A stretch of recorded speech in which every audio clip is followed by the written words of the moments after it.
167 of the GGR. Sorry, 170 of the GGR.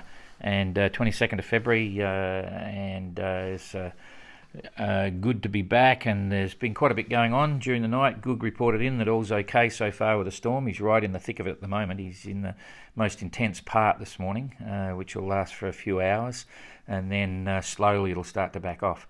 Ian and Jeremy are back on track. Kirsten's flying away. Ablish is going a bit slow, and Simon's going as fast as he can to get south. So we'll start off with the guys at the back end of the fleet once again and see what they're up to. So Ian's been doing 4.6 knots, 100 nautical miles in the last day. As you know, he got pushed north with those southerly winds, but he's now coming back down. He's a little bit quiet there at the moment, and that'll continue. Jeremy's now out of the challenge of this headwind scenario. It was still blowing, then went from headwind to blow a little bit from the south, but now it's in the right direction. He's moving along really well, 5.7 knots, so he's going to be happy with that. 93 nautical mile day, because it was on the nose for most of it, so that's now changed. Anyway, it's all dominated for these guys with this big high pressure system here, and the wind is down below them right now, so that's in a bit of a trick. But anyway, if we go forward for about 12 hours, Ian's on the cusp of it. He'll be fine. He can actually start coming down. He's got a bit of breeze there, so he should still be sailing. Jeremy's very happy. He'll speed up. You'll see his speed start to increase. So 24 hours out, or that's a little bit more than 24 hours. Still a bit light for Ian unless he gets down, and Jeremy's still looking okay. So that's into the get rid of these guys. And too far ahead. So 2 days ahead of the game. And Ian, if he keeps coming down, he'll have breeze, and Jeremy will be ahead of that. 2 days from now, he'll be up here, so he's still got breeze going forward to the end of the zone. And if we then just I'll clip right ahead for another whole day. That's 3 days ahead. That's interesting. 3 days ahead, he'll miss that. That's formed up pretty quick and bombed south.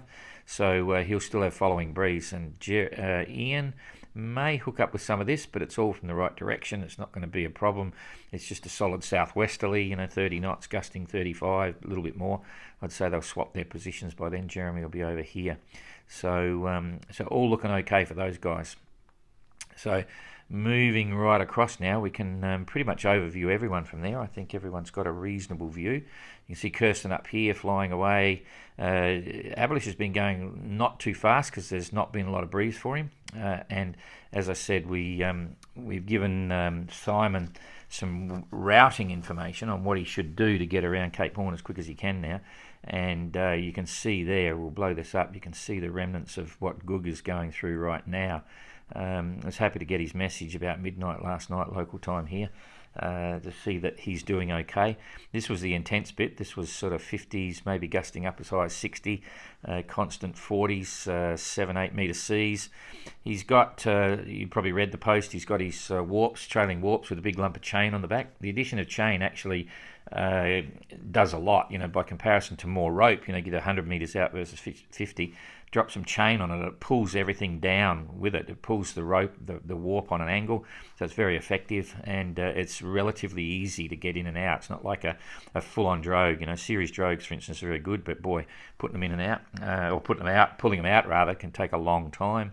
Normal drogue is the same. You've got to slow the boat right down and try and trip that, but warps have got some advantages for some skippers, and there's a mixed bag on the ideas of that. But anyway, Goog seems happy, and it's holding the boat downwind, so he's okay with that. I always remember in 2018, Gregor McGuckin on another Biscay 36 catch with a big solid dodger he was having challenges trying to keep the boat going downwind.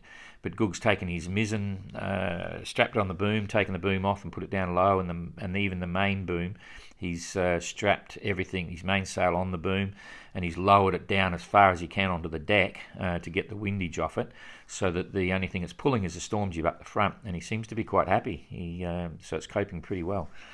These conditions aren't as extreme as Gregor had, of course. Gregor had an extremely sort of tough situation and was rolled twice, lost the mizzen first and then lost the main later on, and that precipitated a whole pile of things with Ablish in the same storm. But anyway, that's part of history. So far so good with Captain Goog, and he'll be that'll all start to roll over pretty quick.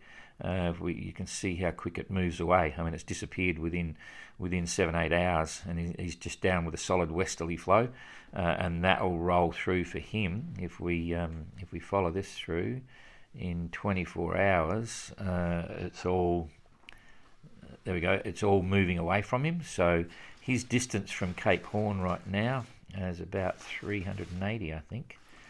380 nautical miles from Cape Horn, so that's going to take him about Thursday, Friday, Saturday. Sometimes Saturday late in the afternoon we might see him get around, and if we pan back from that, I think we can see, and we get rid of that, the weather for him. That's the 23rd, that's 24 hours ahead. So then if we go through to the 24th, that's 2 days ahead. He's going to have a northerly, which is okay. This one's chasing him up, but he should be down here somewhere, just going along. This is 2 days ahead, and 3 days ahead.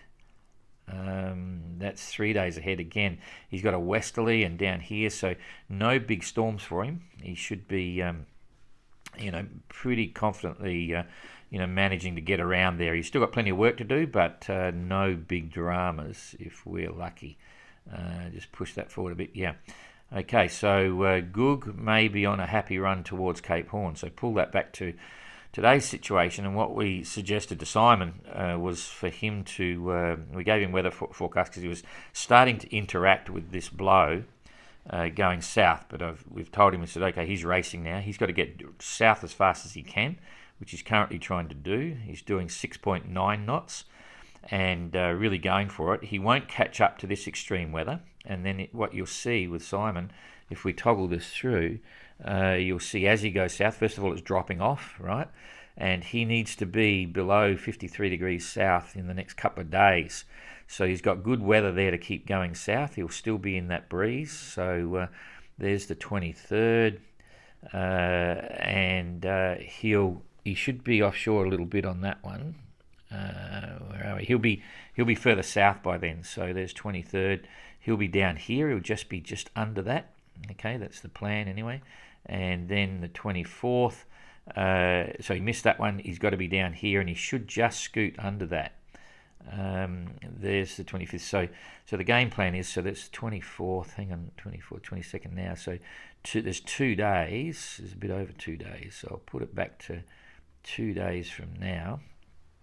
There's 2 days. So he should be making 150-mile days. If he can make 150-mile days, he's going to be 300 miles down here. So he's going to be right down here in the next 2 days. So you can see if he gets down this sort of level in the next 2 days, he's going to miss all this rubbish here. He'll be down here somewhere. Goog should be right over by Cape Horn. So that's his objective, to race south ahead of this weather coming through. So if he can do that, the weather remember he's down here now, he'll be running along the bottom, and all of that hard stuff will stay behind him. So that's the plan. Then it blows away. It doesn't keep going down to catch up with him. So he's got to get south and average like about 5.5 knots all the way for the next 2 days, and he should be in the clear. And then he will round. He's about 600 miles, if I remember rightly. From now to Cape Horn, you got to distort that. So it's 500 there. He'll do another 100 on that. You've got to come down here and around. So he's nearly 600 miles, but he'll be around maybe a couple of days after Goog. So not too bad. Then coming back to Kirsten and Abelish. So right now, Abelish making 1.7 knots, not a big distance, but still did 95 in the day. There's a bit of a hole there. If we blow it up, you'll see it. I won't blow it up yet, but and Kirsten's doing really well at 5.9 knots. So the distance between the two now is 530 miles. So Kirsten's pulled away a little bit. The challenge now is what happens next, and you can see we're just about to issue a press release in the next few hours, and you'll see we talk about this. But this is the zone where hang on a sec. The zone where there's all the systems, still Southern Ocean. Here's 40 degrees south here. So this bit's Southern Ocean. Kirsten's literally trying to get out of Southern Ocean. And then you come into this zone, which is supposed to be our good friend, the South Atlantic High. and we've seen what happens when that gets mixed up, and it's mixed up now. It's not really defined. So you've got a low pressure system forming here. Who knows what's going to happen with that? But it creates any type of weather now. It could be northeasterly, could be northwesterly, could be westerly. Depends where you are on the systems that are there at the time. So for now, going forward, I'll pick it up a bit, and you can watch what happens with Abelish and Kirsten. So Kirsten's okay there. I'll just toggle it through. She's looking okay in that one. Abelish has got a little bit of a mixed bag. There's sort of like a northerly slant coming through while he goes along or northwesterly, while he skirts along the edge of the Falklands. That's okay, but then there's getting quite a solid northerly component in that. So whereas Kirsten's got this northwester, so she's going to go out. If I pick that up, you'll see what's happening here with Abelish. He's going to sail into this northerly, which is not good. He's going to go out one way or the other. So Kirsten's got the advantage with the weather there. Right now, I'll put that back down here and keep toggling it. Then Abelish starts to develop into a northwesterly and even a westerly, whereas Kirsten's still got this northwester going through. So the next 24 hours, pretty much more the same, and then Abelish is on a roll. You can see there's a very strong southwester coming, so that'll give him a big kick, and Kirsten will be heading on up in the in this sort of northwesterly transitioning into a westerly. So they'll both make reasonably good ground. There's not a lot of headwinds for either of them. Looks like it's going to go soft for Kirsten, and Abelish is going to keep streaming along, so he might start to close the distance in the next couple of days. That's a fair bit of wind behind Abelish, and then that'll actually, it's going to go light for Kirsten. She's going to be trapped in this lot, so Abelish is definitely going to close the distance a bit.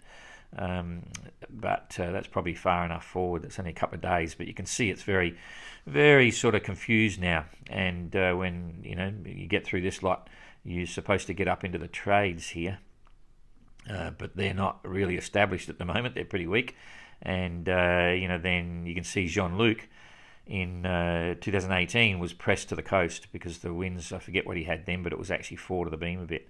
Depending on what happens this high would distort the trade winds down this way. So then it's sort of like headwinds, but if it's like this, it's kind of good because it's from a southeasterly. So if you're up there now, it's light, but you're still going straight up your course, which is kind of good. Anyway, we'll see that evolve in the next week, I suppose. And for now, everything's